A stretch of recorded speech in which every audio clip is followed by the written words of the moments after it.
মুখ্যমন্ত্ৰীকো challenge কৰিছোঁ যদি মিছা বুলি ক'ব খোজে আহক আপোনাৰ লগত এটা ডিবেটত বহিম মই গৃহ সচিবক চেলেঞ্জ কৰিছোঁ আহক আপোনাৰ লগত মই এটা ডিবেটত বহিম মুন্না প্ৰসাদ গুপ্তাক চেলেঞ্জ কৰিছোঁ যে আহক ডিজিপিক চেলেঞ্জ কৰিছোঁ আহক আমি এটা ডিবেটত বহোঁ যদি আপোনালোকে প্ৰমাণ এইটো মানে আজি আপোনালোকে যিয়ে নকওক লাগিলে কোৰ্টত সেইটোৱে হ'ব গেৰাণ্টি নমস্কাৰ জুবিন গাৰ্গৰ মৃত্যুৰ সন্দৰ্ভত এটা অতি চিৰিয়াছ বিষয় উত্থাপন কৰিব খুজিছোঁ মই এই ভিডিঅ'টোৰ জৰিয়তে দেখুৱাব খুজিছোঁ যে অসম চৰকাৰে যি তদন্ত কৰি আছে জুবিন গাৰ্গৰ মৃত্যুক লৈ ন্যায়ৰ বাবে যি তদন্ত কৰি আছে সেই তদন্তই কোনো পধ্যে কেতিয়াও জুবিন গাৰ্গক যে ন্যায় দিব নোৱাৰে সেই কথাটো মই এই ভিডিঅ'টোৰ জৰিয়তে সঠিকভাৱে উত্থাপন কৰিবলৈ চেষ্টা কৰিছোঁ মই এই ভিডিঅ'টো বনাইছোঁ অসমৰ ৰাইজৰ কাৰণে যিসকলে জেনুইনলি সঁচাসঁচিকৈ জুবিন গাৰ্গৰ ন্যায় বিচাৰি আছে মই সেইসকলৰ কাৰণে বনাইছোঁ যিসকলে সঁচাকৈ এই জুবিন গাৰ্গৰ ন্যায় প্ৰদানৰ প্ৰচেছটোৰ লগত জড়িত হৈ আছে জড়িত হৈ থকা মানে এনকুৱাৰী অফিচাৰ্ছবিলাকৰ কাৰণে অসম চৰকাৰৰ মুখ্যমন্ত্ৰীৰ কাৰণে বা গৃহমন্ত্ৰীৰ কাৰণে অসমৰ হোম কমিশ্যনাৰৰ কাৰণে ডিজিপিৰ কাৰণে আৰু লগতে যিসকলে ন্যায় প্ৰদানৰ কাৰণে অত্যন্ত গুৰুত্ব সহকাৰে লাগি আছে তেখেতসকলৰ কাৰণে মই এই ভিডিঅ'টো বনাইছোঁ জুবিন গাৰ্গৰ পৰিয়ালৰ কাৰণে জুবিনদাৰ বৌ জুবিনদাৰ ভণ্টি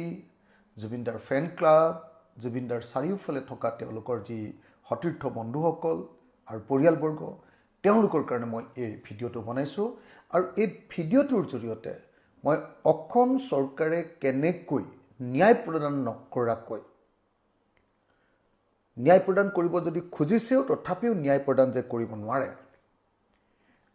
যদি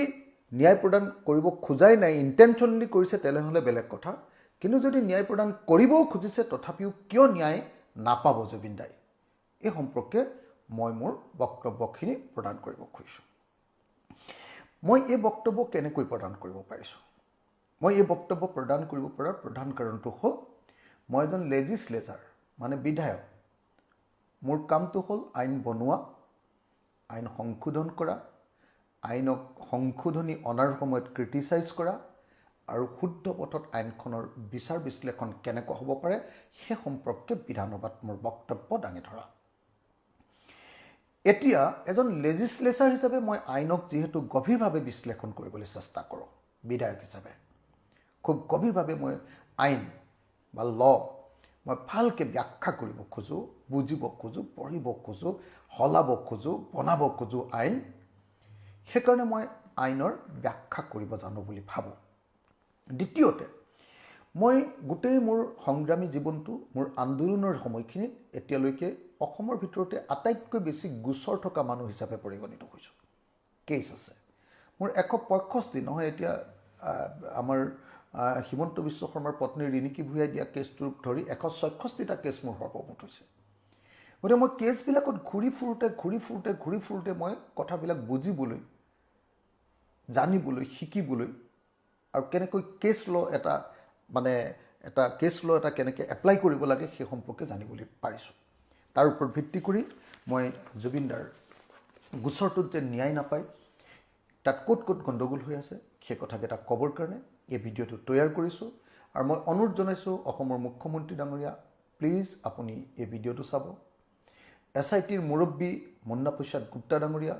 প্লিজ আপুনি এই ভিডিঅ'টো চাব অসমৰ হোম কমিশ্যনাৰ মই তেওঁক এই ভিডিঅ'টো দিগন্ত বৰা তেওঁক মই এই ভিডিঅ'টো চাবলৈ অনুৰোধ জনাইছোঁ অসমৰ ডিজিপি আপোনাক মই মোৰ ভিডিঅ'টো চাবলৈ অনুৰোধ জনাইছোঁ আৰু জুবিন গাৰ্গৰ পৰিয়াল আৰু জুবিন গাৰ্গক লৈ চিৰিয়াছ যিসকল মানুহ ন্যায় প্ৰদানৰ কাৰণে দিনে ৰাতিয়ে ভাবি থকা যিসকল মানুহ মই তেওঁলোকক এই ভিডিঅ'টো চাবলৈ অনুৰোধ জনাইছোঁ এতিয়া মই আৰম্ভ কৰিব খুজিছোঁ মূল কথাখিনি প্ৰথম কথা বিদেশত যেতিয়া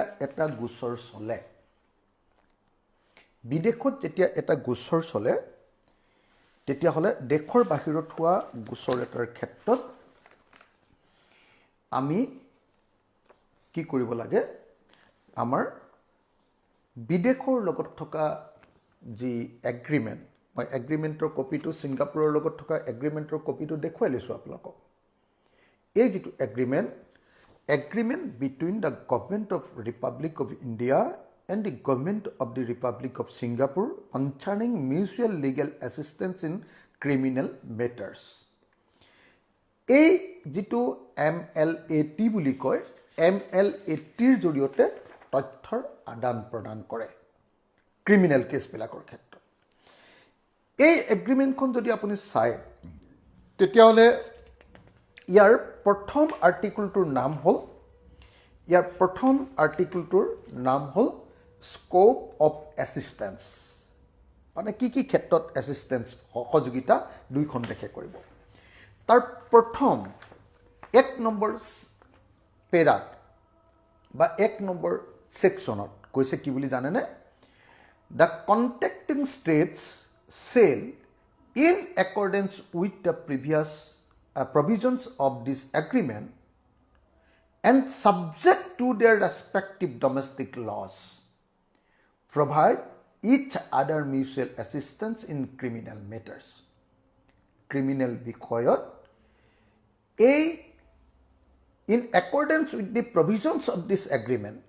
এই যিটো এগ্ৰিমেণ্ট আছে সেই এগ্ৰিমেণ্ট মতে কৰিব and subject to their respective domestic laws আৰু তেওঁলোকৰ নিজৰ দেশৰ যিখন ঘৰুৱা যি আইন সেই আইন অনুসৰি এই কি ক্ষেত্ৰত মানে এছিষ্টেঞ্চ লাভ কৰিব সেই বিষয়ে ইয়াত উল্লেখ কৰিছে ছেকশ্যন 2ত কৈছে এছিষ্টেঞ্চ শ্বেল বি ইনক্লুড কি এছিষ্টেঞ্চ ইখন দেশে সিখন দেশক কৰিব গতিকে মই আকৌ এবাৰ দেখুৱাই লৈছোঁ ফাৰ্ষ্ট ছেকশ্যনটোতে কৈ দিছে যে দুইখন দেশৰ মাজত যি এছিষ্টেঞ্চ হ'ব সেই এছিষ্টেঞ্চৰ কাৰণে আণ্ডাৰ ডমেষ্টিক ল অনুসৰিহে হ'ব ছিংগাপুৰত থকা আইন অনুসৰি ছিংগাপুৰত হ'ব আৰু ভাৰতত থকা আইন অনুসৰি ভাৰতত হ'ব হৈ গ'ল এতিয়া আমাৰ ভাৰতৰ আইনে বিদেশত হোৱা ঘটনাক লৈ কি কৈছে ভাৰতৰ আইনে যদি বিদেশক লৈ হোৱা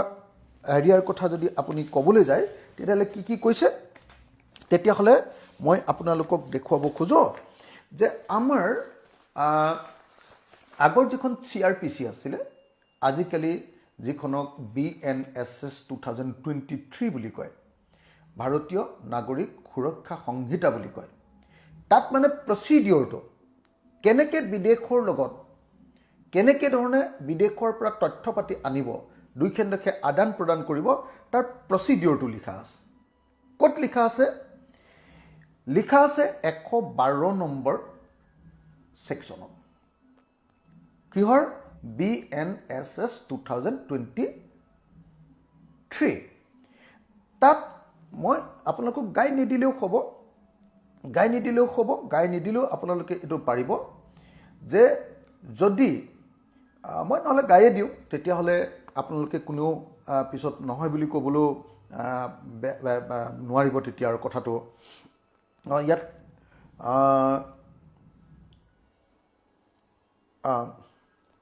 ইয়াত লিখিছে ইফ ইন 112 ছেকশ্যন মই কৈছোঁ যে 112 number অনুচ্ছেদত subsection 1 if in the course of an investigation into an offense an application is made by the investigating officer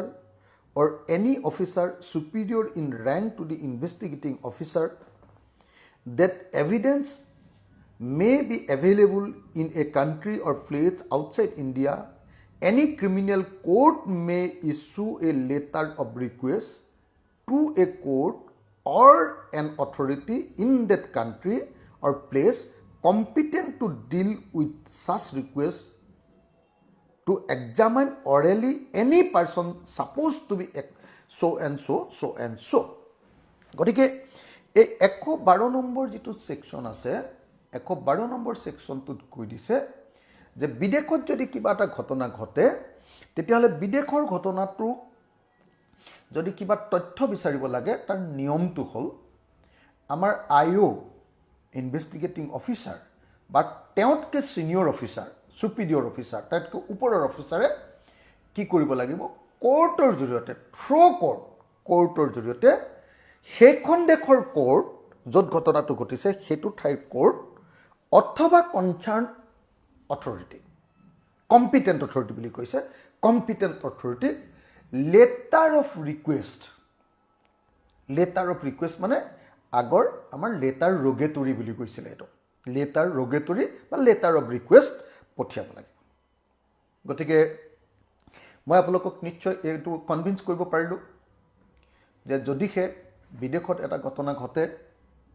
তেতিয়াহ'লে আমাৰ ভাৰতীয় আইন কৈছে যে ডমেষ্টিক আইন মতে কৰিব লাগিব আমাৰ ভাৰতীয় আইনৰ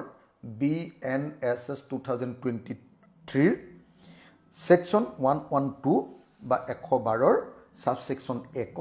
স্পষ্টকৈ কৈছে যে লেটাৰ কি কয় লেটাৰ অফ ৰিকুৱেষ্ট সেই দেশখনৰ কোৰ্টলৈ নহ'লে বা সেই দেশখনৰ কম্পিটেণ্ট অথৰিটিলৈ থ্ৰু কোৰ্ট আমাৰ যিখন কোৰ্টত কেছটো চলি আছে তাৰ পৰা পঠিয়াব লাগিব এতিয়া কথাটো হ'ল যে আমাৰ অসম চৰকাৰে যিবিলাক লেটাৰ পঠিয়াই আছে সেই লেটাৰবিলাক বা চিঠিবিলাক বা মানুহ গৈছে সেইবিলাক চেণ্ট্ৰেল গভৰ্ণমেণ্টৰ হোম ডিপাৰ্টমেণ্টৰ জৰিয়তে কৈছে কিন্তু চেণ্ট্ৰেল গভৰ্ণমেণ্টৰ হোম ডিপাৰ্টমেণ্টৰ জৰিয়তে যোৱা লেটাৰ বা চিঠি মই ভাবোঁ MLATৰ অধীনত তথ্য পোৱাৰ কাৰণে উপযুক্ত নহয় আৰু যদি তথ্য পায়ো তেতিয়াহ'লে সেইটো কোৰ্টত এডমিছেবল নহয় কোৰ্টত সেইটো গ্ৰহণযোগ্য নহয় এইটো আপোনালোকে ভাবিব পাৰে যে মই কেনেকৈ জানিলোঁ মই উকিল নেকি মই এই কথাটো জানিবৰ কাৰণে বুজিবৰ কাৰণে যেতিয়া পঢ়া শুনা কৰিছিলোঁ অসমৰ বহু সংখ্যক এডভোকেটৰ লগত কথা পাতিছিলোঁ মোৰ নিজৰ এডভোকেট তপন দেউৰী ডাঙৰীয়াৰ লগত কথা পাতিছিলোঁ মোৰ নিজৰ এডভোকেট শান্তনু বৰঠাকুৰৰ লগত কথা পাতিছিলোঁ আমাৰ অসমৰ এজন বিখ্যাত এডভোকেট KNC কমল নয়ন চৌধুৰীৰ লগত কথা পাতিছিলোঁ মই অসমৰ এজন বিখ্যাত এডভোকেট BD কোঁৱৰৰ লগত কথা পাতিছিলোঁ আৰু সুপ্ৰিম কোৰ্টত আপোনাৰ সুপ্ৰিম কোৰ্ট দিল্লীৰ সুপ্ৰিম কোৰ্টত আমাৰ এনকাউণ্টাৰ বিষয়টোক লৈ যিজন এডভোকেটে গোটেই কামটো কৰি আছে তেওঁৰ নাম আৰিফ চোৱাদ্দাৰৰ লগতো কথা পাতিছিলোঁ আৰু আটাইবিলাকৰ লগত কথা পাতি মই যিখিনি তথ্য পাইছিলোঁ তেওঁলোকক দেখুৱাইছিলোঁ আৰু দেখুওৱাৰ পাছত তেওঁলোক কনভিন্স হৈছে আটাইবিলাকে যে হয় লেটাৰ অফ ৰিকুৱেষ্ট বা লেটাৰ ৰগেটৰীৰ জৰিয়তে যদি বিদেশৰ পৰা তথ্য নাহে তেতিয়াহ'লে কোনোপধ্যে আমাৰ কোৰ্টত সেইটো বিচাৰযোগ্য বিষয় নহ'ব কিয় নহ'ব সেই কথাটো ক'বৰ কাৰণে মই আপোনালোকক এটা কেছ ল দেখুৱাম এটা কেছ ল মানে কি হয় আপোনালোকে সকলোৱে জনা দৰকাৰ যে আপুনি যেতিয়া কোৰ্টত এটা কথা ক'ব আপোনাৰ কথাটোৰ সপক্ষে সুপ্ৰিম কোৰ্টে দিয়া ভাৰ্ডিক্ট বা হাইকোৰ্টবিলাকে দিয়া ভাৰ্ডিক্ট আপুনি এক্সাম্পল হিচাপে আপুনি কোৰ্টত দাঙি ধৰিব পাৰে আগৰ ভাৰ্ডিক্টত যদি তেনেকুৱা ধৰণে অৰ্ডাৰ দি থৈ দিছে যে হয় এইটোৱে ক'ব লাগিব তেতিয়াহ'লে সেইটোক প্ৰিন্সিপল হিচাপে বা ইনষ্টেন্স হিচাপে তাক গ্ৰহণ কৰি সেইটোক ল ৰূপে মনা হয় এতিয়া মই আপোনালোকক দেখুৱাব খুজিছোঁ যে মই এটা কোৰ্ট লৈ আনিছোঁ আপোনাৰ এইখন চাই লওক আপোনালোকৰ চাওক এইখন মই আনিছোঁ এইখন আনোতে এই কপিটোত হ'ল 2002 CRI মানে ক্ৰিমিনেল ল CRILJ পাঠ কৰি দিছোঁ এইটো অল ইণ্ডিয়া ৰিপৰ্টাৰ প্ৰাইভেট লিমিটেডৰ নাগপুৰৰ AIR বুলি কয় তাৰ পৰা লোৱা কপি আপোনালোকে চাই লওক আৰু তাত কেছ ল 202 CRILJ 3026 বুলি ক'লে চবে গম পাব ক্ৰিমিনেল ল 3026 বেকেটত 2002 ইয়াত মাদ্ৰাছ হাইকোৰ্টৰ এটা জাজমেণ্ট অনাৰেবল জাজেছ PD দিনাকৰণ জে তেখেতে দিয়া এটা জাজমেণ্টটো আছিলে যে Jayalalitha and etcetera versus state and orders এই জয়াললিতাৰ এটা কেছক লৈ জয়াললিতা মানে মুখ্যমন্ত্ৰী অন্ধ্ৰপ্ৰদেশৰ বা কি কয় তামিলনাডুৰ প্ৰাক্তন মুখ্যমন্ত্ৰী জয়াললিতাৰ এটা কেছ কিবা কৰাপশ্যনৰ কেছ এটাক লৈ হোৱা যিটো কেছ ল তাত মানে একদম অৰ্ডাৰটো দি থৈছে মই আপোনালোকক ছেকেণ্ড পেজত থকা আপোনাক বাক্যটো পাঠ কৰি দিলে আপোনালোকে বুজি পাই যাব criminal PC within bracket 2 of 1974 section 166A মানে হল আগৰ CRPC 166A মানে আমাৰ এতিয়া মই অলপ আগতে কোৱা নতুন আমাৰ যিখন আইন ভাৰতীয় আইন সেই ভাৰতীয় আইনৰ BNSS ৰ 112 সেকশনটা মানে হেতু আগৰ পুৰণি সেকশন 166A আৰু 112 সেকশনটো একেটাই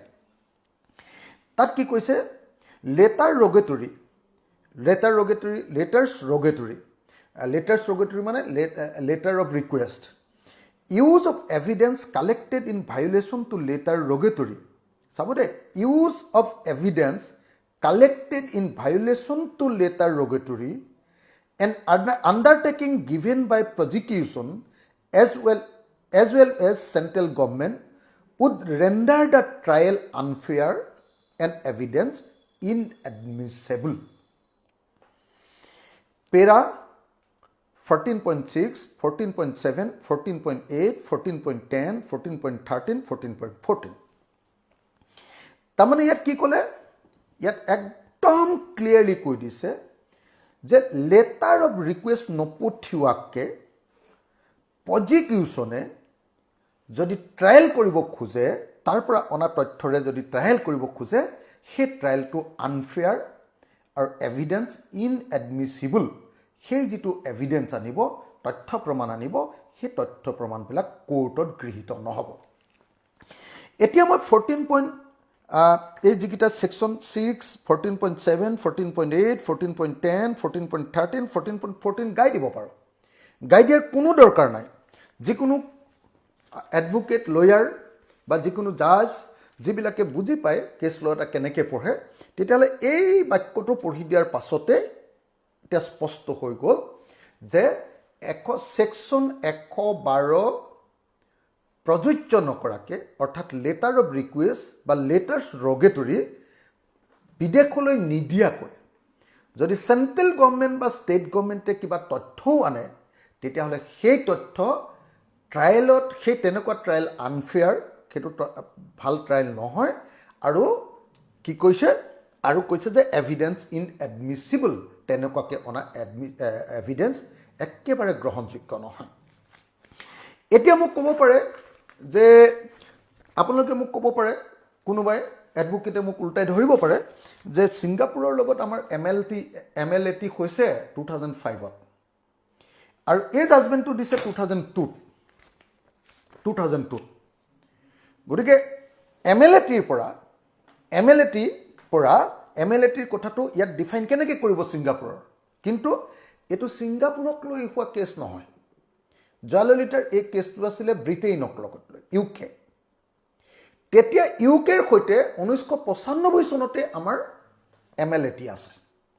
1995 চনত যেতিয়া UK অৰ্থাৎ ইংলেণ্ডৰ সৈতে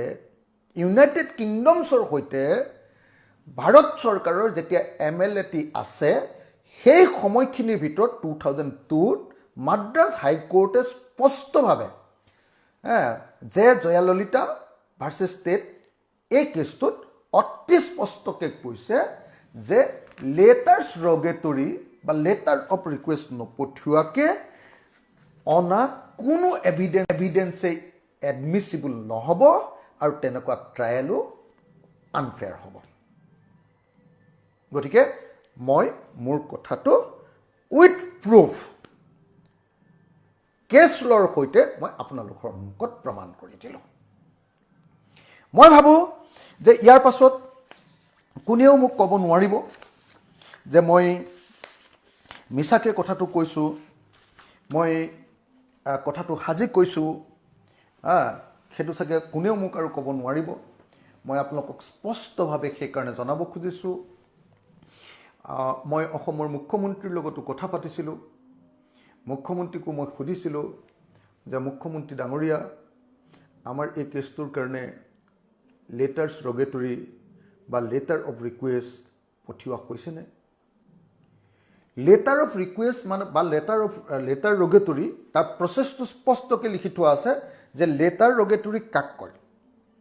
লেটাৰ ৰগেটৰী তাক কয় যিখন কোৰ্টৰ জৰিয়তে যাব লাগিব কোৰ্টৰ অৰ্ডাৰ ৰূপে যাব লাগিব আৰু সেই কোৰ্টৰ অৰ্ডাৰটোত কেৰেনিয়ে চহী কৰিলেও নহ'ব জাজমেণ্টটোত একদম জেনুইনলি যিজন জাজে সেই অৰ্ডাৰটো দিছে সেই জাজজনে চহী কৰা অৰ্ডাৰ হ'ব লাগিব যে ছিংগাপুৰত এই তথ্যখিনি বিচাৰিবলৈ আমি এখন লেটাৰ্ছ ৰগেটৰী পঠিয়াইছোঁ বা লেটাৰ অফ ৰিকুৱেষ্ট পঠিয়াইছোঁ এতিয়া আমাৰ CID বা SITয়ে হোম মিনিষ্ট্ৰীৰ লগত কথা পাতি অসমৰ হোম মিনিষ্ট্ৰীৰ লগত কথা পাতি ডাইৰেক্টলি ছিংগাপুৰলৈ গৈছে ছিংগাপুৰলৈ যাওঁতে তেওঁলোকক একো নিদিয়েৰে কথা কাৰণ তেওঁলোকে যি পদ্ধতিত গৈছে সেই পদ্ধতিত কেতিয়াও কোনো পধ্যে তথ্য আদান প্ৰদান নকৰে আপোনালোকে যদি চাই মই আপোনালোকক আৰু এটা উদাহৰণ দিব পাৰোঁ অসমৰ মুখ্যমন্ত্ৰীৰ যে এটা কেছ লাগি আছে আপোনালোকে জানেনে হিমন্ত বিশ্ব শৰ্মাৰ ওপৰত যে এটা CBI কেছ লাগি আছে আপোনালোকে জানেনে সেই CBI কেছটো আছিলে এই পানীক লৈ আপোনাৰ কি কয় লুই বাৰ্জাৰ কেলেংকাৰী বুলি কওঁ আমি লুই বাৰ্জাৰ নামৰ কোম্পানীটোৱে অসমত পানী যোগান কেন্দ্ৰৰ কিবা হেৰি বনাবৰ কাৰণে মাষ্টাৰ কিবা হেৰি বনাবৰ কাৰণে ইয়াত যিটো কন্ট্ৰেক্ট পাইছিলে সেই কন্ট্ৰেক্টটোত ঘুষ দিয়া বুলি আমেৰিকাত কোৰ্টত প্ৰমাণ হ'ল সেই কেছটো যেতিয়া আমাৰ কোৰ্টত লাগোতে যেতিয়া আমেৰিকাক সেই তথ্যখিনি বিচাৰিছিলে তেতিয়া আমেৰিকাই স্পষ্টভাৱে ক'লে যে MLLTৰ জৰিয়তে যদি আপোনালোকে আমাক তথ্য বিচাৰে তেতিয়াহ'লে লেটাৰ্ছ ৰগেটৰী বা আপোনাৰ লেটাৰ অফ ৰিকুৱেষ্ট আপোনালোকে আমাক দিব লাগিব নহ'লে আমি কোনো পধ্যে লেটাৰ্ছ ৰগেটৰী নপঠিয়ালে আমি কোনো পধ্যে আমেৰিকাই তথ্য নপঠিয়াম তাৰ পৰৱৰ্তী সময়ত আমি দেখিছোঁ যে তাৰ পৰৱৰ্তী সময়ত আমাৰ কোৰ্টৰ পৰা কাগজ পঠিওৱা হৈছে আৰু তাৰ পাছত কিছু বস্তু আহিছে সব বস্তু অহা নাই সেইটো মোৰ বিষয় নহয় এতিয়া মই ক'লোৱে যে আমাৰ CIDৰ হেড যিজন আমাৰ যিজন কি কয় আপোনাৰ আমাৰ হেৰি কি কয় আমাৰ SITৰ যিজন হেড আমাৰ কি কয় তেওঁৰ নামটো আমি তেখেতে গ'ল একো তথ্য আনিব নোৱাৰিলে মই কৈছিলোঁ বাৰম্বাৰ কৈ আছোঁ যে তেওঁলোকে শূন্যলৈ ঘূৰি আহিলে কেলে শূন্যলৈ ঘূৰি আহিলে কাৰণ তথ্য আনিবলৈ হ'লে কোৰ্টৰ জৰিয়তে তেওঁলোকে হেৰি কৰিব লাগিব এতিয়া কালি অসমৰ মুখ্যমন্ত্ৰীয়ে কৈছে আৰু কালি আমি দেখিছোঁ যে আমাৰ মুন্না প্ৰসাদ গুপ্তাইও কৈছে তাৰমানে SITৰ হেডেও কৈছে যে আমি কিছুমান তথ্য পাইছোঁ এভিডেন্স পাইছোঁ কি পাইছে বুলি ক'লে কি পাইছে এটা হ'ল পোষ্টমৰ্টেম ৰিপৰ্টৰ ফাইনেল কপি আৰু এটা হেৰি ৰিপৰ্টটো কি কয় আৰু এটা ব্লাডৰ কি ৰিপৰ্ট এইটো কি টেক্সিক'লজি ৰিপৰ্টটো পালে আৰে আপোনালোকে এইটো আমাক ভুল ব্যাখ্যা নিদিব মই স্পষ্টকৈ কওঁ পৰিয়াললৈ বা পৰিয়ালৰ কাৰণে যদি এখন দেশত কিবা এটা ঘটনা ঘটে পোষ্টমৰ্টেম যদি হয় সেই দেশখনৰ পৰা পৰিয়ালৰ কাৰণে মানে এই টেক্সোলজি ৰিপৰ্টটো আৰু পোষ্টমৰ্টেম ৰিপৰ্টটো পঠিয়াই দিয়াটো এটা নিয়ম আজি জুবিন গাৰ্গৰ যেতিয়া আমাৰ GMCHত যেতিয়া সেকেণ্ডবাৰ আপোনালোকে পোষ্টমৰ্টেম কৰিলে তাৰ ৰিপৰ্টটো তেওঁলোকৰ পৰিয়াললৈ পঠিয়াই দিয়াটো নিয়ম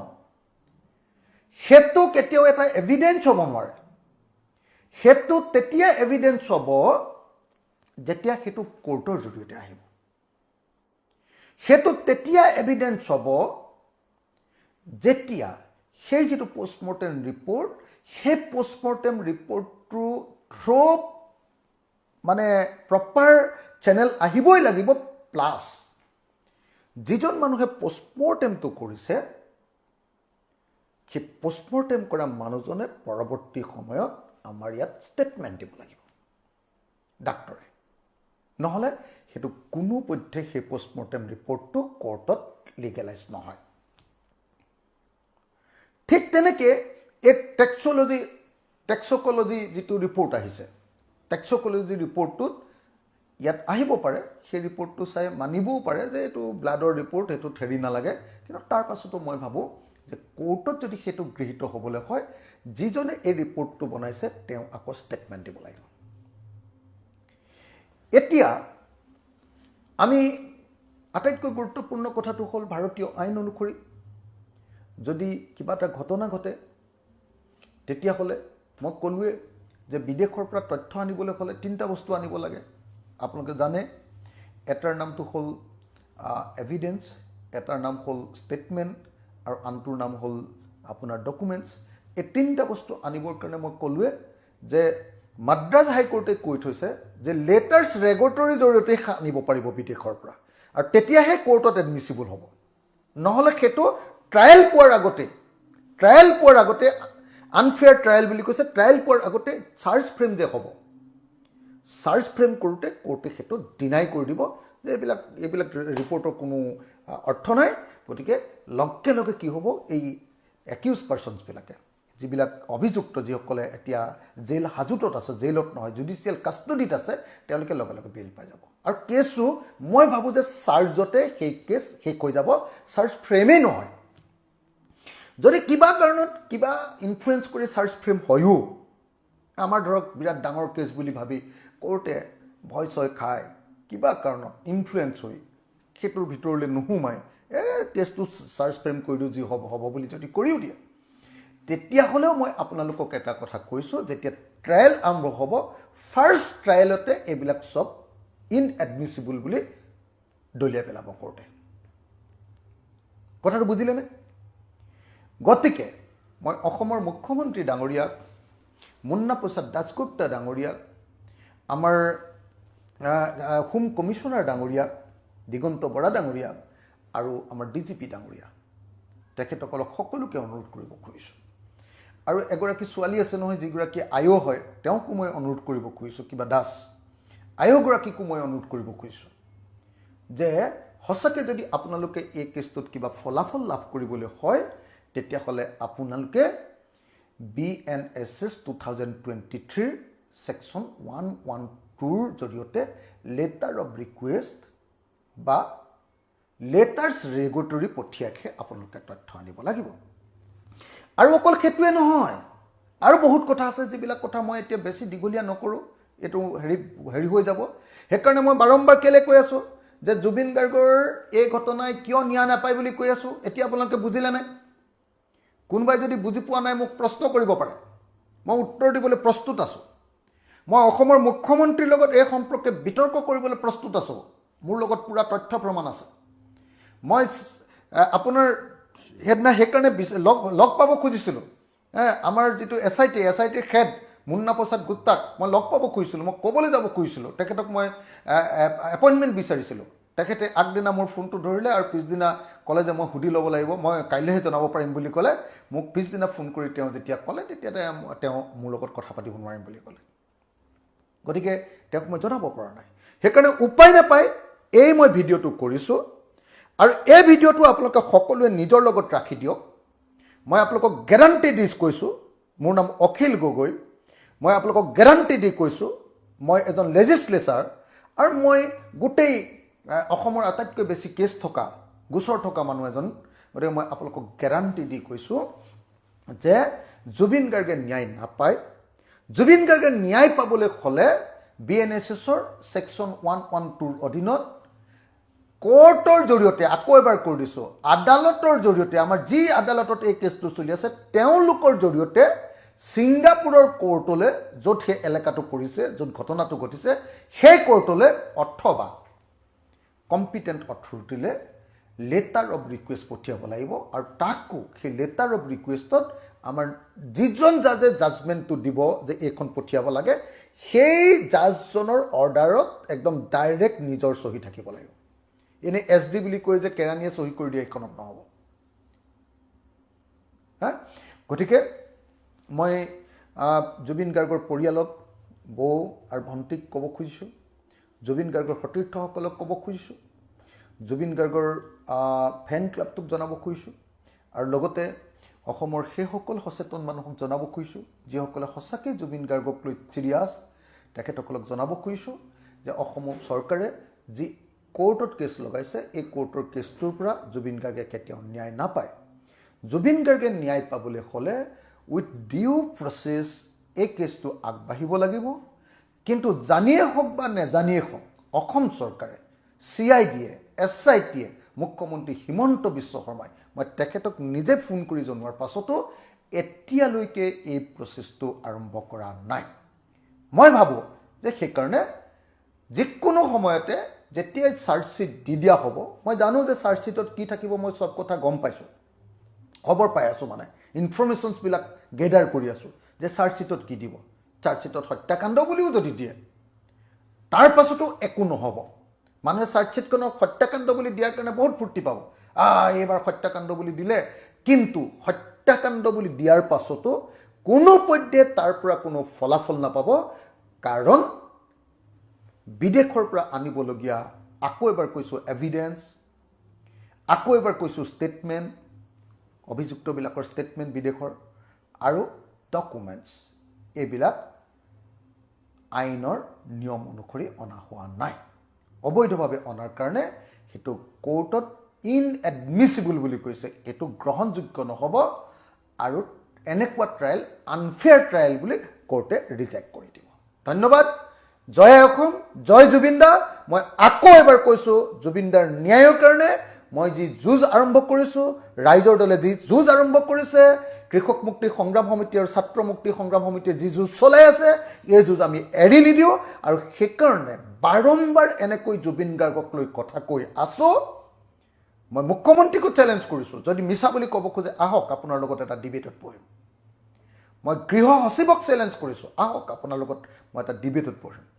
মুন্না প্ৰসাদ গুপ্তাক চেলেঞ্জ কৰিছোঁ যে আহক, DGPক চেলেঞ্জ কৰিছোঁ, আহক আমি এটা ডিবেটত বহোঁ যদি আপোনালোকে প্ৰমাণ।